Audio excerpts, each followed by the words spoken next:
Halo, perkenalkan nama saya Elista Banjarnahor, mahasiswa Universitas HKBP Nomensen Medan, Fakultas Bahasa dan Seni, Prodi Seni Musik dengan NPM 198200028. Di sini saya akan menjelaskan sebuah karya dari komponis yang bernama Edward Victor Anthony Lalo sebagai pemenuhan tugas ujian tengah semester Sejarah Musik 2 yang diasuh oleh Ibu Ance Panggabean. Edward Victor Anthony Lalo adalah seorang komponis Prancis keturunan Spanyol yang lahir di Lille pada tanggal 27 Januari 1823 di Prancis. Pertama-tama, dia belajar di konservatorium di kota Lalu dan di konservatorium Paris di bawah bimbingan Musulama Berlioz. Selama bertahun-tahun, ia bekerja sebagai seorang pemain biola, khususnya bermain musik kamar dan guru di Paris sebelum menjadi terkenal sebagai komponis yang dicapainya ketika usianya mencapai akhir 40-an tahun. Meskipun Lalo bukanlah nama yang segera dikenal di kalangan musik Prancis, gayanya yang khas telah membuat ia cukup populer. Simfoni X-Pagnol untuk biola dan orkestra masih menduduki tempat terhormat dalam repertoar para pemain biola.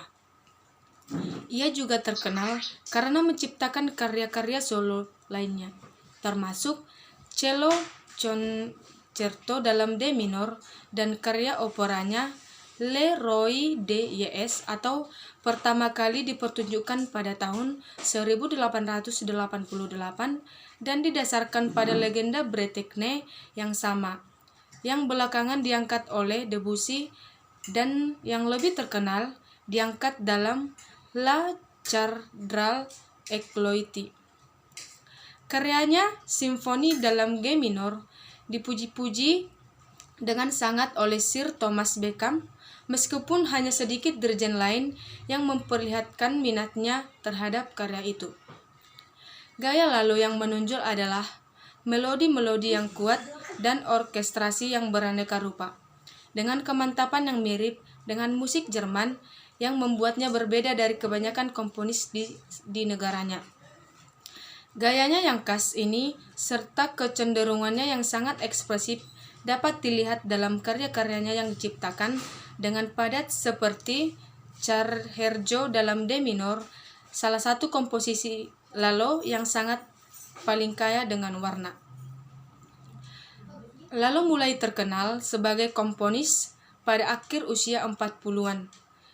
Le Roi de Yes atau Raja dari Yes, sebuah opera yang didasarkan pada sebuah legenda Bretagne, adalah karyanya yang terbaik dan rumit.